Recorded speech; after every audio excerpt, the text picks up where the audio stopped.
Hello and aloha pa to everyone. Time is 9:30. Today is 24th of May, and I'm about to finish the last chapter of the section 5, or Valley of the Five, or City of the Five, the section that deals with the actions and deeds that result in the spiritual quality. Of course, there are many of these deeds and action that directly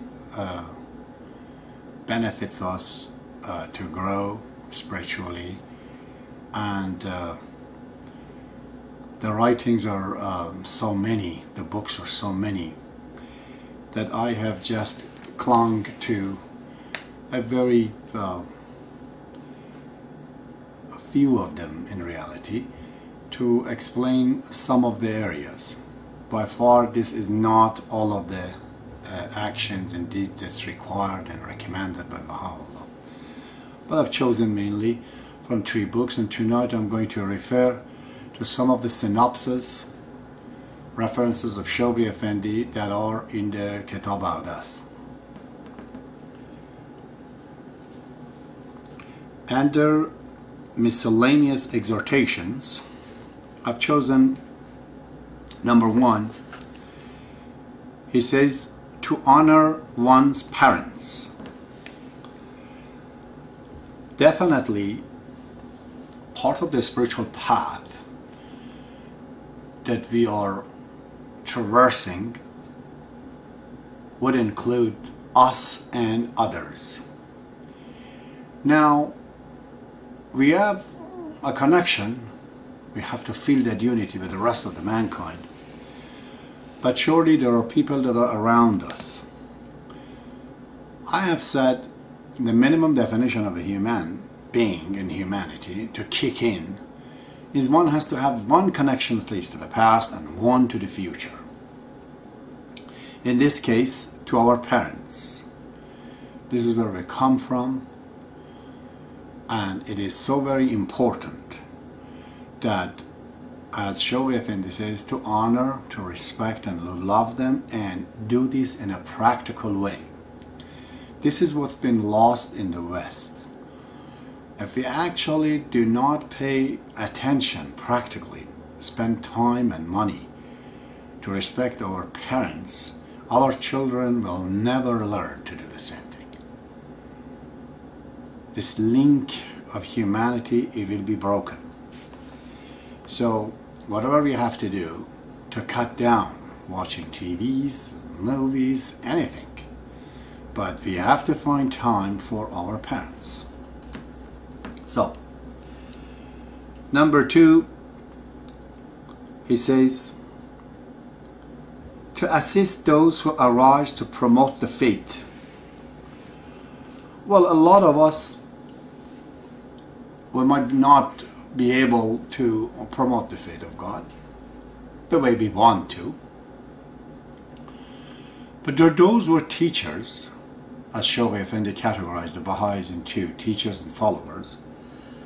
Not only we have to strive and fight with the surrounding, with the attachment, not to just be a follower, but also to bring other followers into the faith.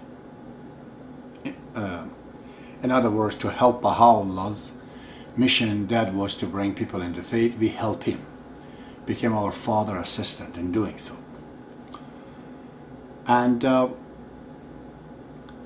but at all time, there are great individuals that I know for a fact, many of them, like Muhammad Ali Qambari in India,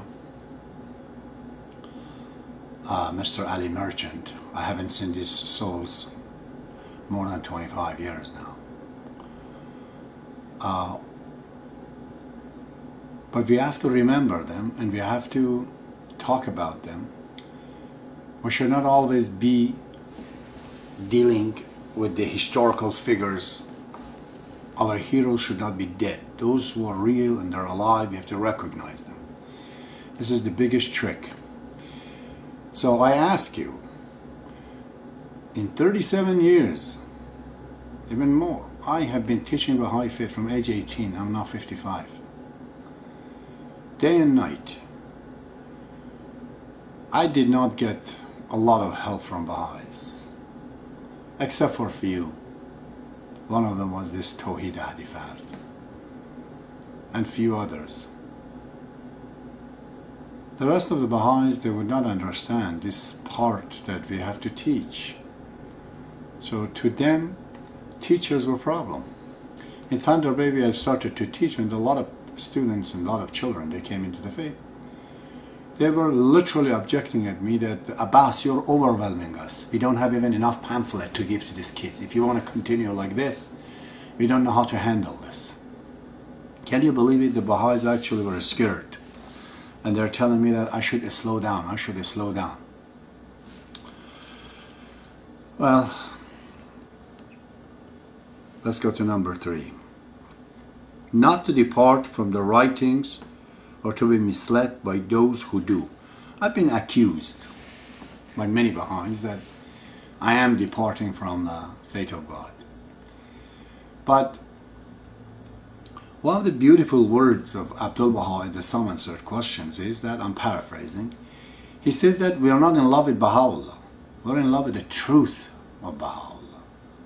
And he mentions the followers of Moses. They were in love with Moses. They could not see this beauty in Jesus Christ. I am an adamant on this, that we have to refer all the time to the writings, especially at the fundamentals of the faith. Okay? And if there's differences, we have to understand that our opinion, our understanding of the faith, or the book that we read is not all the books. There might be other topics, other subjects that might change our mind. Or if we have a concept of some writings, we should understand that we are not infallible, or just a person. Surely we grow, and in the growth, spiritual growth, we might change and moderate our views. Therefore, not too much insisting on what the views are. Always say, this is my opinion, this is my view, or this is what I think logically it should be. Pointing too hard on one topic and one subject by any person, except those 4 infallibles that we have, Bab, Baha'ullah, Abdul Baha, and Shoghi Effendi, is not appropriate, and it causes headache. Okay. That's what the reference is to number 4. He says to refer to the holy writing when differences arises. We have to. I have all the time. And I'm challenging everyone who thinks I've gone away from the faith of God. Come down and guide me. That's what His Holiness the Bab said. He said to the king, so you think I'm infidel? Your job, your duty is to come and guide me, not to kill me, not to curse me. Okay, I'm going to number 5. To immerse oneself in the study of the teachings. Now, really and truly, Baha'ullah's writing is an ocean. You have to know how to swim in it. And you have to be a good swimmer. Never when you do, or I said myself, I should say, never whenever I read something and I got a concept, it has stayed to be the same. Usually when I see something, it goes on about a week in my head, even when I'm working. And then finally I get to some kind of a grasp that becomes permanent. So it's the most beautiful gift of God, creating this spiritual ocean. We have to get into it and read it and study it. And it's very, very important when we study the writing of the Baha'ullah. I've said this, I'm going to say that again. When it comes to the writing of Bab, I found it to be a waterfall, beautiful, refreshing on the mountain. Very difficult to get to it. You might just fall down and die because it is very, very difficult. His writing is really for elite. Bob is the religion of the elites. It's not for ordinary people. The whole intention and the notion of the writing of the Bab is to create great followers for Baha'u'llah, and verily he did. But when it comes to writing of Baha'u'llah, it's the same waterfall, but it's coming right into the prairie. It's right running into jungle. It's beautiful. You can wash your face with it. It's so nice. And it gets finally to that ocean. You can swim in it. But you can't drink it. It's difficult. This is my experience. Now the same water, when it comes into the tap, into the kitchen, becomes drinkable. That's the writing of Shoghi Effendi and Abdul Baha. So anytime I found that I'm using a quotation from the Bab and Baha'u'llah, I have to hesitate before I know what the interpretations of Abdul Baha and Shoghi Effendi is all about it. Because they have the final say. That's what Abdul Baha'u'llah says. If there's a difference between me and between my word, and if you found my writing is different from Abdul Baha, follow Abdul Baha. That's what he says, because Abdul Baha knew what it is. So let's get to the next one. There's lots of them. Not to follow, number 6, not to follow idle fancies and vain imaginations. Oh my God, this is the biggest problem of the world. Not only we are in the fancy imaginations, we just create idols. And we don't even read writings to see what they are. I've encountered so many thousands, my God, in my life, Muslim, Baha'is, Christians. And they're great, good people, but they are insisting on one opinion, and they think this is it. It's very hard to explain it to them that you're being a painter. You're painting something right here in the middle.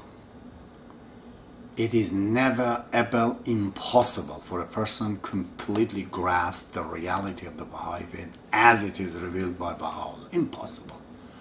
All the time we're sitting around it and we are reporting what's happening in the center. We are a reporter of the truth. Our truth is only a report of what it is. And by God, we are not good reporters. None of us are perfect reporters, or we're painters. To get an exact picture of it, it's impossible. So this is where the idle fancies comes. It's very bad. When somebody write a book, most of it not understandable, but a couple of lines maybe is understandable. People in a fancy imagination that they have, because they understand a couple of lines, and then they agree with the rest of the thing that the guy says. And they say, oh, it has a big meaning. Why? Because we don't understand it, they say. And then they try to explain their understanding. The truth is very simple. That Jean-Paul Sartre's book,